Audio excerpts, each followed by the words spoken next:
Martin Luther King, Rosa Parks, Albert Einstein, Nelson Mandela, Oprah Winfrey, ces héros africains et partout dans le monde en général, ils avaient en quelque sorte un certain pouvoir qui les permettait d'avoir une très grande notoriété et de se faire démasquer.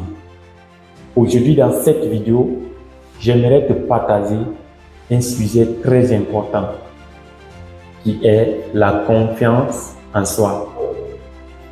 La confiance en soi, c'est un processus qui demande un engagement et une pratique, car elle ne se définit pas seulement dans un seul domaine spécifique de la vie, mais dans plusieurs domaines, que ce soit dans le domaine des droits civiques, dans le domaine d'entrepreneuriat, dans le domaine des arts, dans le domaine de la politique. La confiance en soi, c'est une arme. Qu'est-ce qui faisait la force de ces héros que je viens de les citer à l'entame? C'était leur capacité, leur force, leur courage à croire en eux face aux défis auxquels ils étaient confrontés et à faire preuve de persévérance. La confiance en soi, c'est une arme que chaque personne doit développer dans sa vie quotidienne. Alors, pour vous illustrer ce sujet et vous aider à comprendre de quoi il s'agit quand on parle de la confiance en soi, j'ai décidé de vous partager une histoire très inspirante, une histoire très touchante d'une dame de 42 ans, une couturière de profession du nom de Rosa Parks. La scène s'est passée au sud des États-Unis, à Alabama, dans les années 1955. Une dame avec son courage, son audace, sa détermination, elle a pu être une pionnière d'un grand mouvement qui a pu changer les conditions de plusieurs, des milliers de personnes aux États-Unis. Vous savez, pendant la ségrégation raciale aux États-Unis, les Noirs étaient limités dans leurs fonctions, que ce soit dans les lieux de culte, dans les lieux de travail, dans toutes les activités en général. Cette dame que je vous parlais du nom de Rosa Parks, un jour elle est rentrée du travail très fatiguée. Le bus qu'elle avait emprunté, il n'y avait que des places qui étaient réservées pour les blancs, pour les passagers blancs. Et elle s'est assise à l'une de ces places. Elle a refusé de céder la place à un passager blanc. Ils ont interpellé le chauffeur du bus et quand il est venu, il s'est adressé à la dame. Et la dame a dit qu'elle refuse catégoriquement de céder la place à un passager blanc. Et le chauffeur lui a dit aussi, si tu refuses, alors appelez la police pour toi. Et ils vont t'arrêter.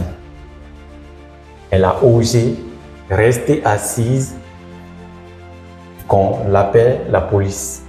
Et quand la police est venue, on l'a arrêtée, on l'a mis en prison.